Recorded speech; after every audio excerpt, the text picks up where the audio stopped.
Hello friends, welcome to my channel एजस vlog में आपका फिर से स्वागत है। और अब मैं आपको मिल रही हूँ पूरे 3 दिन बाद। हम ब्यास का संडे का सत्संग सुन के वापस आ रहे हैं और अब हमने यहाँ से अपने मोबाइल वगैरह ले लिए हैं और सारा सामान लेकर अब हम बैठेंगे बस में और बस से हम जाएंगे ब्यास रेलवे स्टेशन। और इस बार मैं बस में बैठी हूँ सबसे लास्ट वाली सीट पे, क्योंकि जब मैं साइड में बैठती हूँ तो इतने अच्छे से नहीं दिखा पाती हूँ। लास्ट वाली सीट पे बैठे हैं कि मैं आराम से पीछे से आपको सारा ब्यास दिखा पाऊँ। और इस बार हमें ब्यास में बहुत ज़्यादा मज़ा आया। हमारे 2-3 दिन कैसे निकल गए पता ही नहीं चला, क्योंकि बहुत अच्छा मौसम था, ना सर्दी थी ना गर्मी थी, तो हमें बहुत ज़्यादा मज़ा आया। और ये गाइस, ये क्लिप देखो, इस क्लिप को देख के ना ऐसे लग ही नहीं रहा कि ये कोई इंडिया की जगह है। ऐसे लग रहा है कि ये अब्रॉड में हम कहीं जा रहे हैं। इतनी साफ़ सफाई है यहाँ पे, और यहाँ पे आपको ईंटें वगैरह दिख रही होंगी। तो हमेशा ब्यास में कंस्ट्रक्शन का काम चलता ही रहता है, कुछ ना कुछ नया नया बनता रहता है। जब भी आप आओगे ना ब्यास तो आपको लगेगा कि ये चीज़ तो लास्ट टाइम नहीं थी। तो हमेशा को नई नई चीज़ें ब्यास में ऐड ऑन होती रहती हैं, हमेशा ही कंस्ट्रक्शन का काम चलता रहता है। और ये है जो मेन गेट जहाँ से हम एंट्री करते हैं, और अब हम यहाँ से एग्ज़िट कर रहे हैं। और अब हम जल्दी कोशिश करेंगे हम दोबारा से ब्यास आएँ। हम पूरी कोशिश करते हैं कि साल में हम एटलीस्ट 2 बार पूरी फैमिली के साथ ब्यास आएँ, क्योंकि फैमिली के साथ जब ब्यास आते हैं ना तो अलग ही मज़ा आता है। और देखिए ब्यास का जो मेन गेट है, इसके बाहर भी सब कुछ कितने अच्छे तरीके से मेंटेन किया हुआ है, साफ़ सफाई, पेड़ पौधे, सब कुछ बिल्कुल नीट एंड क्लीन। देखो ये सारी संगत है ब्यास की, ये देखो। अभी तो लोग गाड़ियों से आते हैं अपनी, कई लोग तो कल भी जाएंगे जिन्होंने नामदान लेना है। अभी हमारी ट्रेन को आने में 1.5 से 2 घंटे हैं, तो हमने बैग में से बेडशीट निकाली है, आराम से यहाँ पे बिछा लिया और अब यहाँ पे सारे बैठ के वेट करेंगे। गाइज़, अब हम ब्यास रेलवे स्टेशन पे आ गए हैं और हम सारे ना बहुत थके हुए थे, तो हमने मम्मी और बच्चों को सबको रेलवे स्टेशन पे बिठा दिया। और इसलिए हम आप लोगों को यहाँ की ब्यास की मार्केट दिखाने के लिए मैं और ये दोनों आए हैं कि हम दिखाएं। और वैसे भी नई नई जगह एक्सप्लोर करने में मज़ा आता है कि दूसरी जगह पे आए हैं तो वहाँ की मार्केट तो ज़रूर देखें। और बच्चों के लिए दूध भी लेने आए हैं। वहाँ ना ब्यास में जहाँ पे हम हॉस्टल में रुके थे ना, वहाँ की कैंटीन बंद हो गई थी, तो फिर अब यहाँ आसपास से कहीं से मिलेगा तो लेंगे। वैसे कुछ स्पेशल नहीं है, बस मज़ा आता है एक्सप्लोर करने में। चलो देखते हैं, आपको भी दिखाते हैं, खुद भी देखते हैं। दुपट्टे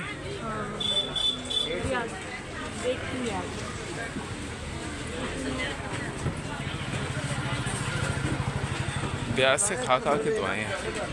एक तरह से ना यहाँ पे मेला ही लगा हुआ है। मेला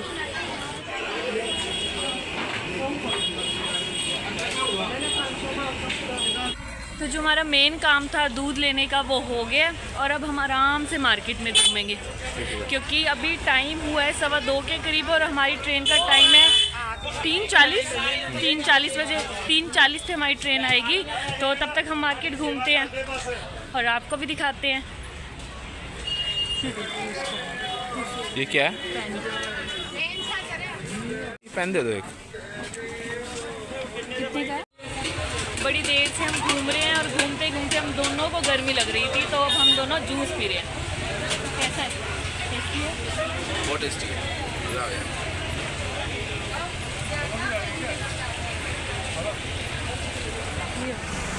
और ये वाली शॉप पे ना हम जब लास्ट टाइम आए थे ना, हमने यहाँ पे वो खाए थे नान। बहुत छोटी सी शॉप है लेकिन टेस्टी बहुत थे। ये ले लो।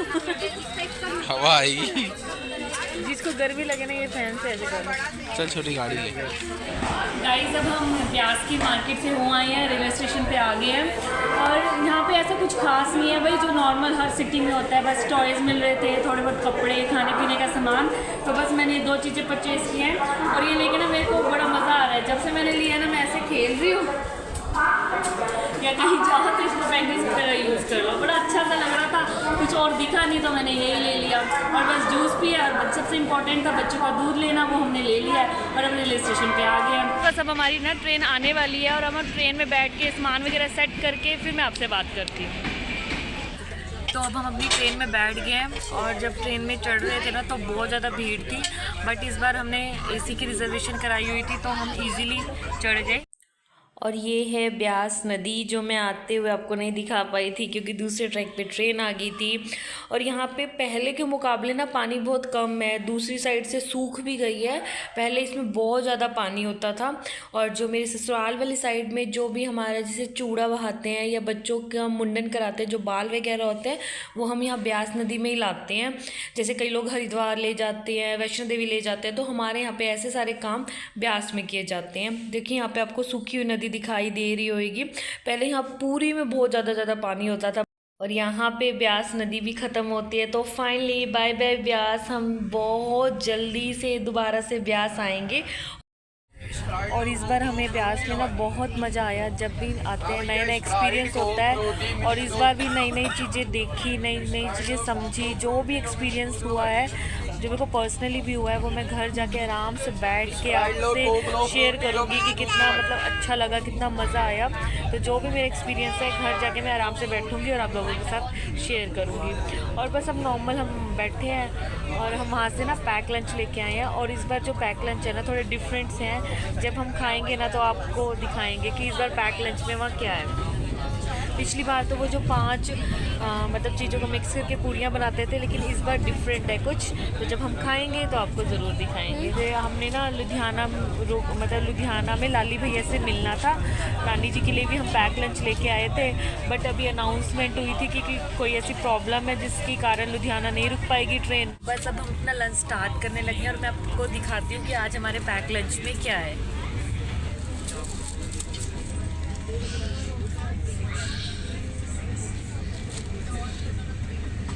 ये है आलू के पराठे हैं और ये है इसके साथ अचार, ये वो गलगल का अचार।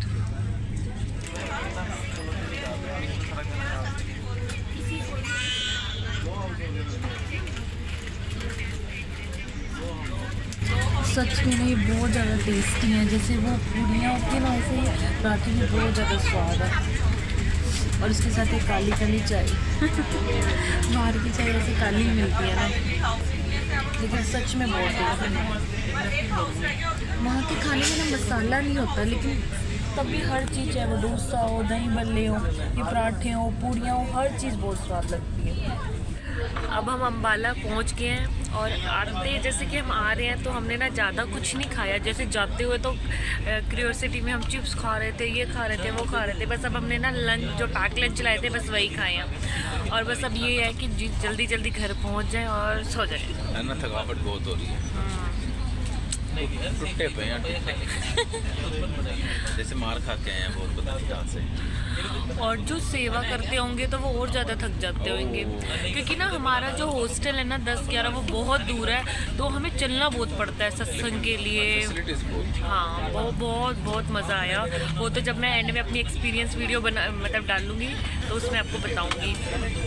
और ना एक और मैं बात बताती हूँ, जैसे कि हम कह रहे थे ना कि हमने अपने नानी जी को पैक लंच देने थे, फिर लुधियाना ट्रेन नहीं रुकी है, तो फिर हमने ना उनको कैच करा लिया अपने। ट्रेन बहुत स्लो हो गई थी। हाँ, तो मैंने अपने मामा जी के लड़के को बुला लिया, लाली भैया मतलब, लाली भैया को बुलाया वहाँ पे। हाँ। तो मैंने कहा चलो थ्रो कर दूंगा, उठा लेंगे अच्छी तरह पैकिंग करके कि कुछ नहीं होगा, थ्रो कर दूंगा। लेकिन ट्रेन ऑलमोस्ट स्टॉप हो गई थी, बहुत स्लो चल रही थी। और मैंने एकदम लाली भैया को चमका, लाली भैया दिखे, मैंने बोला लाली भैया को कैच, तो उन्होंने सारे कैच कर लिए। और उसकी ना मैं एक छोटी सी क्लिप डाल दूंगी कि हमने कैसे उनको दिए। इत्थों नहीं आंदे ना, वो आ गया लाली। गाइस बस ऑलमोस्ट पानीपत आ गया है। हम 2 मिनट में अपने स्टेशन पे पहुंचने वाले हैं। और आज तो मैंने मम्मी से मिलवाया ही नहीं। मम्मी, हाँ जी, राधा स्वामी जी, कैसे लगा? मज़ा आया ब्यास? बहुत ज़्यादा मज़ा आया। घर वापस आने दिल ही नहीं कर रहा सी। सब हम फाइनली पानीपत स्टेशन पे पहुंच गए हैं और ये सारे मेरे पीछे पीछे आ रहे हैं। और ये वाली हमारी ट्रेन है। लंच करके, डिनर करके फिर मैं आराम से आप लोगों से बात करूंगी और उसके बाद अपने व्लॉग को एंड करूंगी। तो सीधा मिलते हैं घर। कल रात को हम बहुत ज़्यादा लेट हो गए थे, तो मैं अपना एक्सपीरियंस आप लोगों से शेयर नहीं कर पाई, क्योंकि पहले हम आए लगभग 10 सवा 10 बजे हम घर पहुँचे। उसके बाद डिनर किया, फिर अनपैकिंग की, तो बहुत ज़्यादा लेट हो गए थे। तो फिर मैंने सोचा कि जब मैंने जो भी ब्यास में फ़ील किया या जो भी मेरा एक्सपीरियंस था, मैं तब शेयर करूँ जब मेरे में फुल एनर्जी हो। तो जो एक ब्यास का एक्सपीरियंस था वो तो हमेशा ही अच्छा होता है, लेकिन जब भी हम जैसे कि बार बार जाते रहते हैं तो हमें नई नई चीज़ें सीखने को मिलती हैं, नई नई चीज़ें वहाँ पे पता चलती हैं। तो सबसे पहला पॉइंट ये है कि वहाँ की साफ़ सफाई।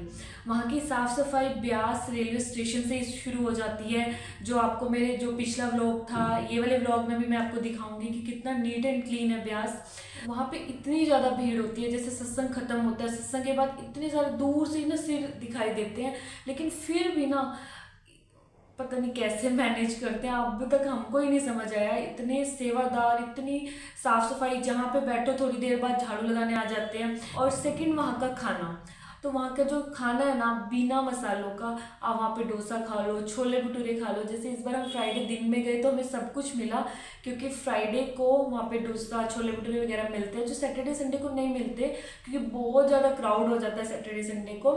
दही वड़ा, और बिल्कुल भी स्पाइसी नहीं था, लेकिन इतना ज़्यादा टेस्टी था। जैसे हमने डोसा खाया, बिल्कुल बॉइल्ड, उसमें जो मसाला था बॉइल्ड आलूओं का था, लेकिन वो भी बहुत ज़्यादा टेस्टी था। सत्संग की बात करते हैं। जब हमने सैटरडे को सत्संग सुना, सत्संग सुनने के बाद हम बाहर आए, जो भी हमारे साथ बच्चे होते हैं ना, तो हमें बहुत पीछे बिठाया जाता है कि बच्चे शोर वगैरह करते हैं, और नॉर्मल लोग जिनके साथ बच्चे नहीं होते वो आगे बैठते हैं। तो हम पीछे पीछे बैठ रहे थे ना। वैसे तो एलईडी लगी होती है, लेकिन जहाँ पे हमें सीट मिली वहाँ से एलईडी भी बहुत ज़्यादा दूर थी, तो इतने साफ से या इतने पास से हम बाबा जी को सैटरडे को नहीं देख पाए।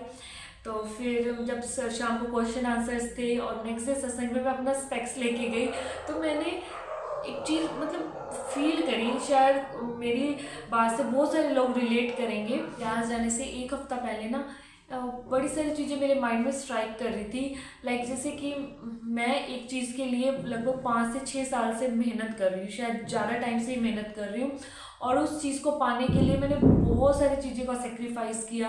मैं उसके बहुत ज़्यादा पास आ जाती हूँ। ऐसा मेरे से 5-6 बार हुआ कि मैं उस चीज़ को, मेरे को ऐसा लगता है कि ये मेरे को अब मिल जाएगी, और उसी टाइम मैं इतनी पीछे चली जाती हूँ कि वो मुझे चीज़ दोबारा से स्टार्ट करनी पड़ती है। हम ब्यास गए, यही क्वेश्चन मैं अपने माइंड में रख के गई कि जब हम शाम को क्वेश्चन आंसर सुनने गए, तो जो मेरी प्रॉब्लम थी या जो मेरा क्वेश्चन था ना, सेम एक गर्ल ने पूछा बाबा जी से, और मेरे को उसका आंसर मिला।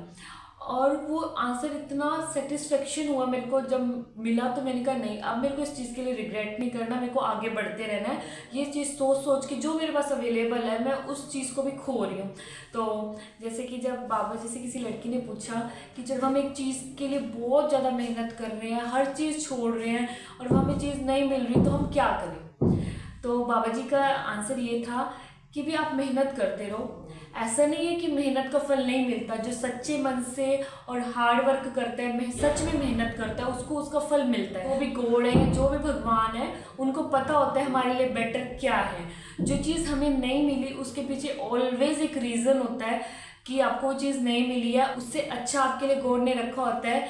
तो उसके लिए कभी रिग्रेट नहीं करना, लेकिन मेहनत करते रहना, आज नहीं कल, ये नहीं तो वो मिलेगा ज़रूर, क्योंकि मेहनत का फल हमेशा मिलता है। आंसर करते हैं हमारे ही क्वेश्चन का, वो आंसर करते हैं, तो ऐसे लगता है कि वो हमारे सामने ऐसे बैठ के हमारे आई कांटेक्ट में बात कर रहे हैं। था ना, जब वो उसका आंसर कर रहे थे तो मेरे को ऐसे लग रहा था कि जैसे कि पापा समझाते हैं या भैया समझाते हैं, तो वो मेरे को आंखों में आंखें डाल के मेरे को वो चीज़ समझा रहे हैं। और वो बहुत सारे लोग इस चीज़ से रिलेट करेंगे। और जब वो मेरी बात का आंसर कर रहे थे ना, आप मानोगे नहीं, मेरी आंखों से अपने आप ही आंसू आए जा रहे थे कि अच्छा, इनको सब कैसे पता लग जाता है। और मुझे हैरानी भी हो रही थी कि जो मेरे मन में बात थी, जिसके लिए मैं बहुत ज़्यादा परेशान थी, बहुत टाइम से मैं परेशान थी, मैं किसी से शेयर नहीं करती थी, लेकिन अब मेरे को उस चीज़ का कोई भी अफसोस नहीं है।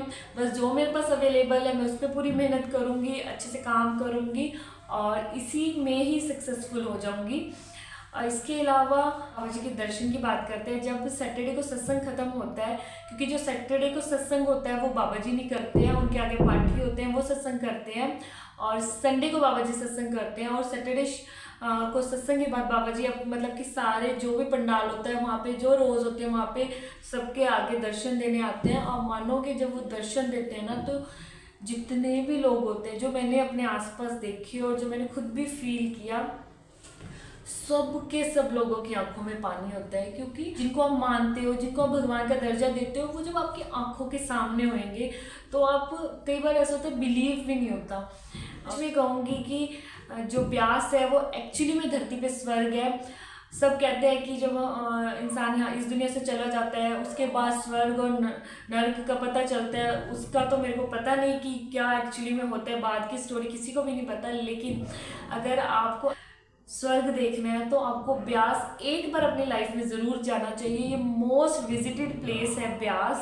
जैसे मैं फर्स्ट टाइम गई थी तो मेरे को इतना समझ नहीं आया था, जैसे अब मैं थर्ड टाइम गई हूँ तो मेरे को पता लगता है कि वो एक्चुअली में धरती पे स्वर्ग है। जैसे मेरे पेरेंट्स जो उधर वाले मायके की साइड से मेरे मम्मी पापा हैं वो नहीं गए हुए ब्यास, तो मैं इस बार पक्का सोच के आई थी कि जब मैं नेक्स्ट टाइम जाऊँगी वहाँ पे लेटर डालूंगी तो मैं अपनी मम्मी पापा को ज़रूर लेके जाऊँगी। और वहाँ पे हमें जब हम लेटर डालते हैं हमें हॉस्टल मिलते हैं, और वो हॉस्टल 5 स्टार होटल से भी बढ़ के होता है। इतनी बाबा जी ने वहाँ पे फैसिलिटीज़ हमको दी हुई है, गीज़र है, वॉशरूम्स हैं, रूम भी इतने प्यारे प्यारे, और इतनी सिंपल लाइफ वहाँ जो जीने में मज़ा आता है ना, क्योंकि कोई फ़ोन नहीं है, कोई टेंशन नहीं है, कोई लड़ाई झगड़े, कोई सेवादार, ये नहीं कि आपको आके डांट रहे हैं ये सफाई करो वो सफाई करो, ऐसा कुछ भी नहीं है। अपने आप अंदर से ही फीलिंग आती है। जैसे हम आए हॉस्टल रूम अपना जब छोड़ रहे थे, मम्मी को तो दिल ही नहीं कर रहा था कि घर पे वापस जाएं। वहाँ पे आराम, झाड़ू वगैरह सब कुछ दे दिया, पूरा रूम अपना क्लीन करके आए हैं, क्योंकि वहाँ पे गंदगी फैलाने का ही मन नहीं करता, क्योंकि इतनी ज़्यादा साफ़ सफाई होती है। छोटी छोटी चीज़ें जैसे ग्रिल होगी, डोर होगी, ऊपर लाइट्स होगी, हर एक चीज़ इतनी ज़्यादा साफ़ है। इंटरेस्टिंग बात मेरे साथ वहाँ क्या हुई, जब मैं सैटरडे को सत्संग सुन के वापस आ रहे थे हम, तो एक आंटी ने मेरे को दूर से ऐसे हेलो किया, हेलो एजस व्लॉग्स। तो मैं एकदम शॉक हो गई, क्योंकि मुझे ऐसा लगा, क्योंकि मेरे साथ फर्स्ट टाइम ऐसा हुआ, क्योंकि जैसे फैमिली में तो सारे जानते हैं, इवन आसपास भी लोग अप्रिशिएट करते हैं कि अच्छे व्लॉग्स बनाते हो, अच्छी रेसिपीज़ होती हैं, बट फर्स्ट टाइम ऐसा हुआ कि मैं इतने बड़े पब्लिक प्लेस पे किसी ने मुझे एजस व्लॉग से आइडेंटिफाई किया, अंजना से नहीं किया, एजस व्लॉग से किया, मुझे पहचान लिया। तो मुझे लगा कि मम्मी की कोई रिलेटिव है, बट जब मैंने उनसे पूछा तो उन्होंने मुझे जैसे अपना एड्रेस वगैरह बताया, और 5-7 सेकंड जब उन्होंने मुझे हेलो किया, उसके 5-7 सेकंड बाद मैं 5-7 सेकंड मेरे को उस चीज़ को समझने में लगे, क्योंकि फर्स्ट टाइम जो चीज़ होती है तो हमें समझ नहीं आती हम कैसा रिएक्ट करें, अच्छा रिएक्ट करें, कैसा रिएक्ट करें, बड़ा अजीब सा लगता है। लेकिन मैंने 5-7 मिनट सोचा, फिर मैंने उनसे सारा कुछ पूछा, और उस टाइम इतनी भीड़ थी कि हमें आगे जाना था, उनको भी जाना था, तो मैं उनसे उनकी डिटेल ही नहीं पूछ पाई, कोई बात ही नहीं कर पाई। तो बट मैंने उनको ये बोल दिया था कि मैं ब्यास का व्लॉग ज़रूर बनाऊँगी, वो देखना। अगर आंटी आप देख रहे होगे तो थैंक यू सो मच कि आपने मेरे को इतना प्यार दिया, मेरे को पहचाना, एंड आप हमारे व्लॉग्स देखते हो तो ये वाला व्लॉग ज़रूर देखना। और एंड में सिर्फ मैं इतना कहूँगी, अगर आप ब्यास नहीं गए तो आप कहीं पे भी नहीं गए तो ब्यास ज़रूर जाना। और मैं पूरी उम्मीद करूँगी कि आपको मेरे ये जो ब्यास के दोनों व्लॉग हैं ज़रूर पसंद आएंगे। इनको भी पिछले वाले व्लॉग की तरह बहुत ज़्यादा प्यार देना, और फिर हम मिलेंगे एक न्यू और इंटरेस्टिंग व्लॉग के साथ। तब तक हमारे चैनल को लाइक करें, शेयर करें एंड सब्सक्राइब भी ज़रूर करें, and please press the bell icon, जिससे आपको आने वाली सारी वीडियो की नोटिफिकेशन मिलती रहे। Till then bye bye and thank you to all.